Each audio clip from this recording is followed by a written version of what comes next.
यह कहानी पुरानी रेल नामक एक परित्यक्त रेलवे स्टेशन की है। लोग कहते थे कि स्टेशन पर एक लापता ट्रेन आती है जिसमें कोई नहीं बैठ सकता। कहा जाता था कि जो कोई भी ट्रेन में बैठता है वह कभी वापस नहीं आता। शहर का एक युवा ट्रैवल व्लॉगर समीप इस स्टेशन के बारे में व्लॉग बनाने आया था।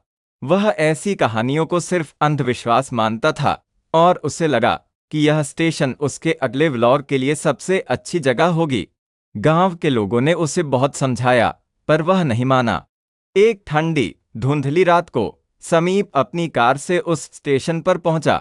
स्टेशन के चारों तरफ घना अंधेरा था और हवा में एक अजीब सी नमी और उदासी थी। स्टेशन की इमारत बहुत पुरानी थी और उसकी दीवारें काई से ढकी हुई थीं। समीप ने अपने फोन का कैमरा ऑन किया और व्लॉग बनाना शुरू किया।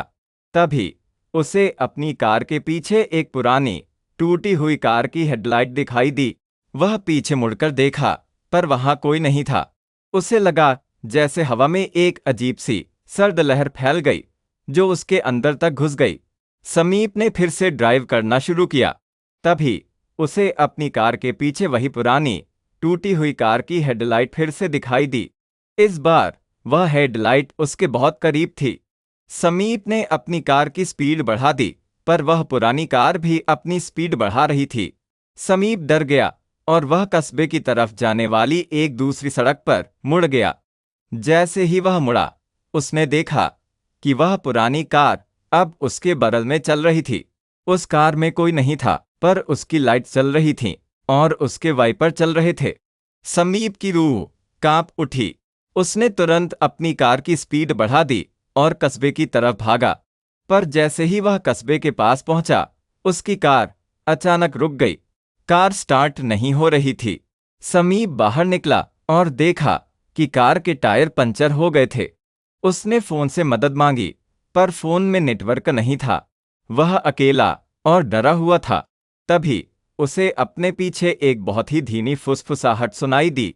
यहां से मत जाओ, आवाज ने फुसफुसाते हुए कहा। समीप डर गया। उसने पूछा, तुम कौन हो? मैं इस स्टेशन का टिकट मास्टर हूं, आवाज ने कहा। मेरा नाम सुबोध है। तुम्हारे साथ क्या हुआ है? समीप ने पूछा। एक बहुत पुरानी कहानी है, सुबोध ने एक गहरी आह भरी। मैं इस स्टेशन का टिकट मास्टर था और मेरी एक छोटी बेटी थी। मेरी बेटी बहुत बीमार थी और मैं उसे शहर के अस्पताल में ले जाना चाहता था। एक रात एक लापता ट्रेन इस स्टेशन पर आई और मैं अपनी बेटी को उसमें बिठा दिया। सुबोध ने बताया कि वह ट्रेन उस रात कहीं गायब हो गई और वह और उसकी बेटी कभी वापस नहीं आए। मैं इस स्टेशन पर कैद हूं, सुबोध ने धीमी आवाज में कहा। अगर तुम मेरी बेटी को ढूंढ सको तो मेरी आत्मा को शांति मिल जाएगी। समीप की रूह कांप उठी। उसे अब सब कुछ समझ में आ गया था। स्टेशन पर कोई भूत नहीं था बल्कि एक आत्मा थी जो अपनी बेटी को बचाना चाहती थी। मैं तुम्हारी मदद कर सकता हूं, समीप ने कहा। हाँ, सुबोध ने कहा, अगर तुम मेरी आखिरी इच्छा को पूरा कर सको। समीप ने उस इच्छा के बारे में पूछा। सुबोध ने बताया कि उसकी बेटी को एक पुराना गुड़िया बहुत पसंद थी और वह गुड़िया आज भी ट्रेन के अंदर है। अगले दिन सुबह समीप ने उस ट्रेन को ढूंढा।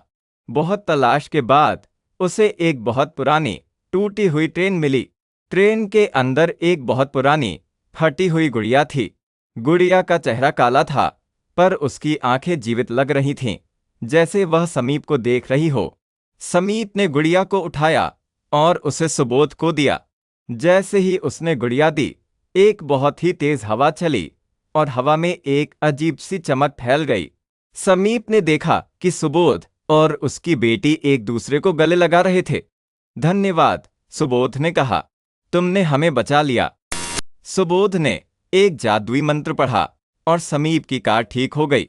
सुबोध और उसकी बेटी दोनों गायब हो गए और स्टेशन पर एक अजीब सी शांति छा गई। अगली सुबह जब समीप वापस कस्बे आया तो उसने कस्बे वालों को सारी बात बताई।